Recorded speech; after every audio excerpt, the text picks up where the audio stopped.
안녕하십니까. 국민에게 보고하다 김태호입니다. 금일 보고드릴 사안은 해외 언론 브리핑입니다.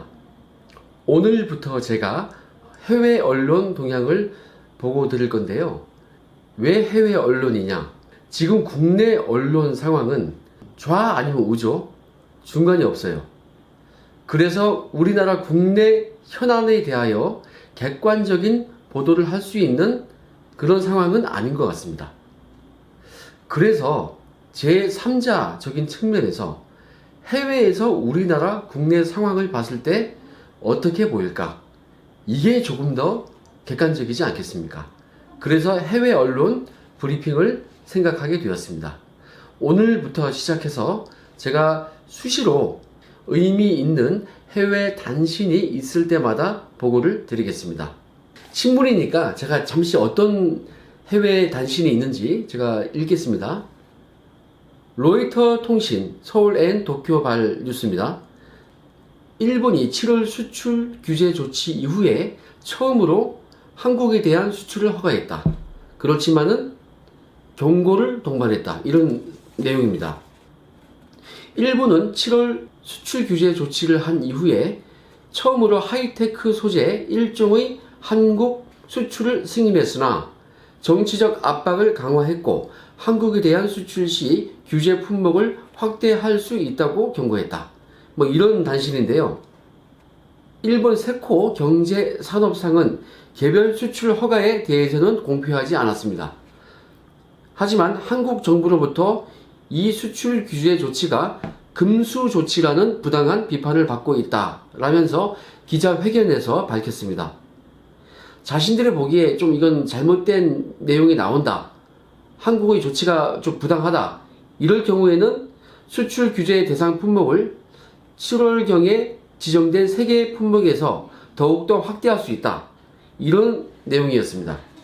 이에 대하여 문재인 대통령은 8월 이 수출 규제 조치로 인해서 일본은 국제사회에서 신뢰를 잃게 될 것이라면서 경고했다. 그리고 일본 정부가 우위에 있는 산업 부분을 다른 국가에 대한 무기로 이용하고 있다고 비난했다. 이렇게 소개가 되어 있습니다. 이거 딱 상황이 어떻습니까? 일본이 한국 정부를 가지고 놀고 있구나. 우리 정부를 손바닥 위에 올려놓고 이러고 있구나. 마음대로 하고 있구나. 이런 생각이 듭니다. 저만 그런가요?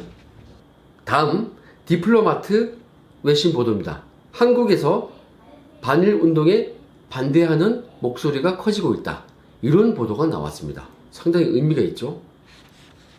한국에서 반일 감정이 급속히 확산되고 있는데 정부가 냉정을 유지하고 장기적 대치 상황을 피하기 위해 문제 해결 방법을 모색해야 한다는 목소리가 커지고 있다. 이런 내용입니다.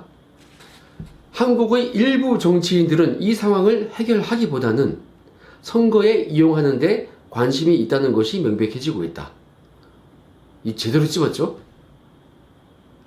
정부와 정치인들이 이 사태의 심각성을 깨닫지 못하고 있다면 이제 시민들이 나서야 할 때다. 혐오스러운 현수막을 내걸려는 한국 정부의 시도를 저지한 것과 같이 무모한 반일 움직임을 막기 위해 더 많은 노력이 필요하다. 이런 내용이 있습니다. 이거야말로 우리나라의 현재 상황을 외부에서, 해외에서 제대로 파악하고 있는 것입니다. 한국 정부가 지금 반일 운동을 하는 것이 선거에 악용하는 것이다. 이렇게 되어 있죠. 이게 해외에서 보는 우리나라의 현 실태입니다. 우리 정부의 반일 운동이 그렇게 비치고 있는 것입니다. 로이터 통신 워싱턴 발로 기사가 나와 있는데요. 미국이 뭐라고 했냐면은 한일 간에 이러한 악영향을 미치는 갈등을 보고서 자아 성찰이 필요하다고 얘기합니다.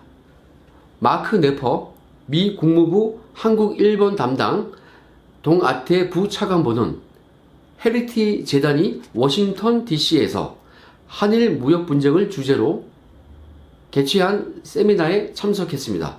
그래서 한일 관계가 악화되면 두 나라 모두에게 피해가 돌아간다면서 최근 몇 달간 양국의 신뢰를 손상시켜온 정치적 결정에 대하여 일정한 자아 성찰이 필요하다고 말했습니다.